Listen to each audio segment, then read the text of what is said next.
जिसके सामने संसार के समर्थ से समर्थ सामर्थ्यवानों का सामर्थ्य भी शून्य है, बड़े से बड़े धनवानों का धन भी शून्य है, उस परमात्मा और उस परमात्मा द्वारा रचित इस ब्रह्मांड को जानने से पहले, उसके ज्ञान विज्ञान के बारे में विस्तार से समझने से पहले, अपने बारे में यानी मनुष्य जीवन के बारे में, इस जीव के सामर्थ्य के बारे में और इस ब्रह्मांड में जीव की स्थिति के बारे में समझना सबसे पहले आवश्यक है।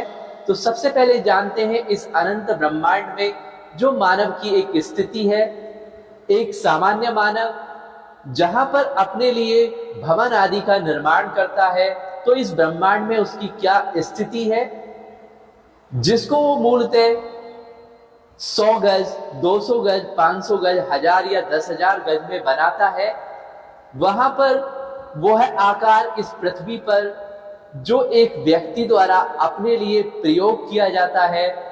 उस आकार से या कह सकते हैं उस स्थान से सैकड़ों गुना या हजारों गुना बड़ा एक प्रांत हो सकता है, उससे भी ज्यादा बड़ा हो सकता है, और उस प्रांत से बड़ा वह देश होगा कई सौ गुना बड़ा, 100 गुना, 50 गुना या 1000 गुना बड़ा, और उस देश से कई सौ गुना या कह सकते हैं हजारों गुना बड़ा ये पृथ्वी है। और पृथ्वी से ही अगर आप एक सीधा सीधा एक जीव, एक मानव का आकार, उसके अस्तित्व को सीधा सीधा कंपेयर करते हैं, तो वहां पर उसका अस्तित्व कितना रह जाता है। लेकिन कहानी यहीं पर नहीं खत्म होती है इस अनंत ब्रह्मांड की या उस अनंत सामर्थ्यवान के सामर्थ्य की। इस सौरमंडल पर भी जाएं जिसमें हम और आप निवास करते हैं, जहां पर कि केंद्र में है सूर्य जो कि समस्त सौरमंडल को जीवन देता है, पृथ्वी के जीवों के लिए तो खास तौर से जो जीवनदायी है, और जिसके कारण ही, जिसके गुरुत्वाकर्षण से, जिसकी कह सकते हैं शक्ति के मूल केंद्र से ये हमारा सौरमंडल संचालित है। हालांकि तो बहुत बड़ी कहानी है। अगर आप जाते हैं वैदिक विज्ञान पर तो इस ब्रह्मांड में ऐसे न जाने कितने अनगिनत सूर्य हैं, लेकिन इस सौरमंडल की भी अगर आप बात करें तो प्रथम ग्रह जो सूर्य के सबसे नजदीक यानी बुध, दूसरा आता है आपका, इसके बाद आता है शुक्र जिसे वीनस भी कहा जाता है, और तीसरा आपका पृथ्वी है। और केवल ग्रह नहीं, ऐसे कई सौ उपग्रह हैं। पृथ्वी का तो मात्र एक चंद्रमा उपग्रह है, लेकिन अनेकों ग्रहों के तो सैकड़ों तक उपग्रह हैं। ये तो इस एक सौर मंडल की कहानी है। आगे चलेंगे ब्रह्मांड पर। इसके बाद आता है चौथा ग्रह जो मंगल है, जहां पर कि मानव बस्ती के लिए शोध भी चल रहा है। पांचवा है इसमें बृहस्पति, जिसके 90 से ज्यादा उपग्रह हैं, यानी जिन्हें आप कहें सामान्य भाषा में जैसे हम चंद्रमा कहते हैं अपने पृथ्वी के उपग्रह को, तो वहां पर ऐसे 90 से ज्यादा चंद्रमा या उपग्रह मौजूद हैं। उस पर भी ऐसे ऐसे आकार के हैं जो पृथ्वी से भी बड़ा आकार है जिनका। इसके बाद आता है छठा आपका शनि या सैटर्न कहते हैं, छठा ग्रह है, और इसके उपग्रह तो वास्तव में गजब है। 145 उपग्रह हैं, यानी 145 चंद्रमा शनि के हैं। इसके बाद आता है अरुण जो 7वां ग्रह है, जो अपने अक्ष पर 98 डिग्री तक झुका हुआ है, यानी सीधा कह सकते हैं जो ब्रह्मांड में सूर्य की परिक्रमा करता है हमारे इस सौर मंडल में लेटे लेटे। इसके बाद है 8वां ग्रह वरुण, जो सबसे दूर है हमारे सौर मंडल में। सबसे तेज हवाएं चलती हैं यहाँ पर, लगभग 2000 किलोमीटर पर हॉर यानी पर घंटे की गति से। इसके बाद 5 शुद्र ग्रह या बौने ग्रह भी हैं, जिसमें पहला है प्लूटो, दूसरा है एरिस, तीसरा है होमिया, चौथा है माके, 5वां है सेरिस। तो यह तो केवल एक सौरमंडल की कहानी है जिसमें इतने सारे उपग्रह और ग्रह हैं। पृथ्वी से कई सौ गुना बड़ा आपको यहाँ पर बृहस्पति मिलता है, सैकड़ों गुना, हजारों गुना बड़ा सूर्य मिलता है। और जब इतने ये एक द्रव्यमान वाले पदार्थ हैं, यानी कि ग्रह और उपग्रह हैं हमारे सौरमंडल में, तो स्पेस कितना है, तो नेचुरली लाखों गुना बड़ा स्पेस है। और जिस सौरमंडल के यानी एक सूर्य के चारों तरफ ये ग्रह और उपग्रह घूम रहे हैं, ये तो एक सौर मंडल है। लेकिन अगर आप सामान्यतः भी रात्रि में किसी खुले स्थान पर विश्राम करें और या फिर आकाश की तरफ देखें, तो आपको वहां पर नजर आएंगे ऐसे अनंत तारे नजर आते हैं। और यह तो आप जानते ही हैं, आपने विज्ञान में पढ़ा होगा, सूर्य भी एक तारा है। और क्या दोनों में यहाँ पर अंतर होता है? ग्रह और तारे में ग्रह वह होते हैं जो दूसरे से प्रकाशित होते हैं, तारे वह होते हैं जिनका स्वयं का प्रकाश होता है।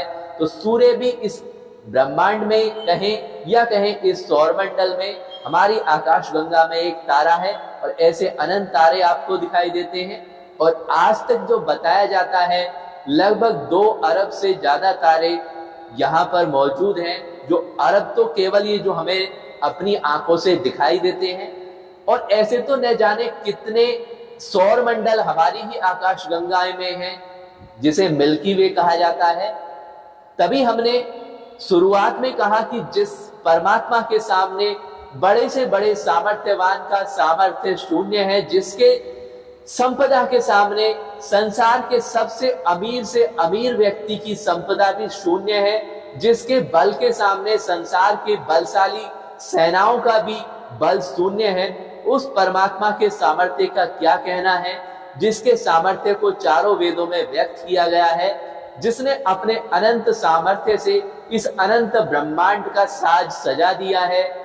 और ये तो केवल एक सौरमंडल की कहानी है, और ऐसे करोड़ों अरबों सौरमंडल आकाश हमारी ही आकाशगंगा में है।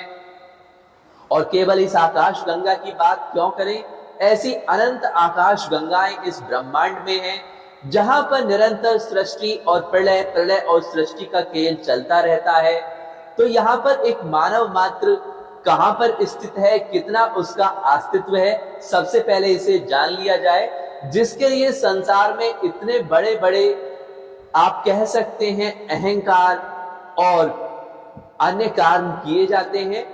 तो सबसे पहले अपने अस्तित्व को जाने, तब परमात्मा के ज्ञान को आप प्राप्त कर सकते हैं, जान सकते हैं उसके अनंत ब्रह्म विद्या को, जिसके लिए उसने इसे अनंत ब्रह्मांड के साज को सजाया है, जहां पर मानव के लिए सब सुख पदार्थ यहाँ पर इस पृथ्वी पर उत्पन्न किए हैं, जो जीवन के साधन है। और देखिए, पूर्ण इस सृष्टि में सर्वत्र विज्ञान ही विज्ञान है। जो व्यक्ति समझते हैं धर्म और विज्ञान एक दूसरे के विपरीत हैं, वो बहुत बड़े भ्रम में जी रहे हैं, क्योंकि वेद शब्द का अर्थ ही विज्ञान है, ज्ञान है। तो जो संसार ये बना है, सब कुछ यहाँ पर साइंटिफिकली है। सूर्य अपने एक निश्चित क्रम से वहां पर ताप दे रहा है, उतना ताप जितना कि पृथ्वी के लिए आवश्यक है। सोचिए, अगर उससे दोगुना हो जाए तो पृथ्वी पर शायद 1 सेकंड भी यहाँ पर जीवन ना रहेगा, ये ब्रह्मांड 1 सेकंड में समाप्त हो जाएगा। लेकिन उस परमात्मा ने कैसी व्यवस्था बनाई है कि उसको उतना ही निश्चित ताप देना है, जिससे पृथ्वी पर जीवन बना रहे और इस सौर मंडल का साज सजा रहे। तो इसी तरीके से इस ब्रह्मांड में, इस आकाश गंगा में और अनंत आकाश गंगाओं में भी जीव मात्र होंगे, जिनके लिए परमात्मा ने व्यवस्था बना रखी होगी। उसी तरीके से न जाने हर सेकंड में कितनी आकाश गंगाएं जन्म ले रही हैं, कितनी सृष्टियों का प्रलय हो रहा है, कितनी सृष्टियों का जन्म हो रहा है। हर क्षण न जाने कितने तारे नष्ट हो रहे हैं, कितने सौरमंडल बन रहे हैं। अनंत ब्रह्मांड की अनंत कहानी है, जो आपको मिलती है अपने वैदिक वाङ्मय में। और इस सनातन धर्म में जो संसार का सर्वोत्तम और पूर्णता आप कह सकते हैं सत्य पर आधारित सत्य सनातन वैदिक धर्म है। और संसार का सर्वोत्तम ज्ञान सत्य सनातन वैदिक धर्म में उस परमात्मा ने सृष्टि के आदि में ही प्रकाश कर दिया, और जिसके ज्ञान विज्ञान के द्वारा ही आज लगभग ये आदि से ज्यादा सृष्टि हो चुकी है। 4 अरब 32 करोड़ वर्ष की एक सृष्टि होती है, 2 अरब 32 करोड़ वर्ष लगभग होने वाले हैं। तो आप समझ सकते हैं सब कुछ उसके नियम से चला आ रहा है। तब से सूर्य उतना ही ताप दे रहा है और आगे भी बचे हुए समय तक उतना ही ताप देता रहेगा, जिससे पृथ्वी पर जीवन बना रहे। तो सब कुछ वैज्ञानिक तरीके से सब कुछ नियमबद्ध है। तो उस परमेश्वर का, उस परम पिता परमात्मा का, उस हिरण्य गर्भा का, उस सर्वशक्तिमान सच्चिदानंद का सामर्थ्य इतना है कि जिसके सामने संसार का इस विश्व की समस्त सेनाओं का सामर्थ्य भी एक धूल के कण के बराबर नहीं है। तो ज्ञान विज्ञान वेदों में जो दिया है वो अनंत है। आप भी इसके बारे में ज्यादा से ज्यादा जानना चाहते हैं और जीवन के उन प्रश्नों का समाधान चाहते हैं वैदिक वांग्मय से, तो आप हमारे साथ जुड़ सकते हैं।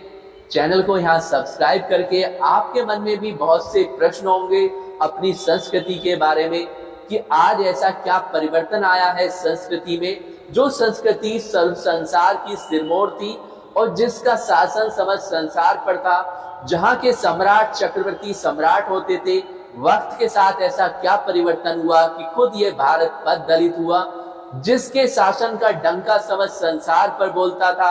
महाभारत काल तक जहां पर चक्रवर्ती सम्राट होते थे और जहां पर प्रभु श्री रामचंद्र का साम्राज्य पूरे संसार में फैला हुआ था, ऐसे अनंत सामर्थ्यवान ऋषि महर्षि जिन्होंने ज्ञान विज्ञान के अनंत उपनिषदों की रचना की, यहाँ पर गीता जैसा ग्रंथ जहां पर सिरमौर है, जहां पर वेदों का ज्ञान विज्ञान है, तो ऐसा क्या परिवर्तन संस्कृति में आया। और आज की स्थिति तो यह है कि यहाँ पर बहुत सारे भ्रमों में व्यक्ति जी रहे हैं। धर्म के नाम पर बहुत कुछ ऐसा चल रहा है जिसका धर्म से दूर दूर तक कोई मतलब नहीं है।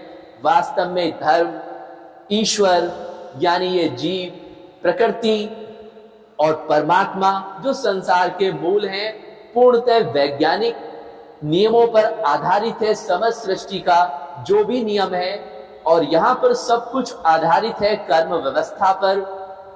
यानी जो बोला गया है कि अगर आप अच्छे कर्म करते हैं, उन्नति के कर्म करते हैं, तो जीवन में आप अवश्य उन्नति प्राप्त करते हैं। आप अच्छा व्यवहार करते हैं तो दूसरों से अच्छा प्रेम भी आप पाते हैं। सब कुछ यहाँ पर पूर्णता वैज्ञानिक है और धर्म और विज्ञान एक दूसरे के अपोजिट या शत्रु नहीं है, एक दूसरे का ही पर्यायवाची है। अगर आप सच्चे अर्थों में सच्चे धर्म को जानते हैं, तो अगर आपके भी वैदिक धर्म के बारे में या मानव जीवन के बारे में कोई भी प्रश्न है, उन्हें लिखते रहिए। आने वाले अंकों में आपके लिए उनका समाधान किया जाएगा। साथ में भारतवर्ष की और इस संपूर्ण विश्व की जो इतिहास गाथा है, ऐतिहासिक गाथा है, जो अरबों वर्ष से चली आ रही है, क्रमबद्ध तरीके से आपके साथ यहाँ पर प्रस्तुत की जाएगी। उम्मीद है आपको नई नई जानकारी मिलेंगी जिससे आप अपना ज्ञान वर्धन कर पाएंगे और जीवन की आने वाली समस्याओं के समाधान, वर्तमान में चल रहे परिदृश्य का जो भी उत्तम उपाय है और धर्म का जो सच्चा वास्तविक स्वरूप है, जिसमें दूर दूर तक कोई भी पाखंड या किसी भी तरह की प्रथा, इस तरह की जो मानवता की या विज्ञान के विपरीत है, उसका कोई भी स्थान नहीं है। धर्म तो ईश्वरीय है, पूर्णतः वैज्ञानिक है, तभी इसका नाम सत्य सनातन वैदिक धर्म है। और आप भी हमारे साथ यहाँ पर बोलिए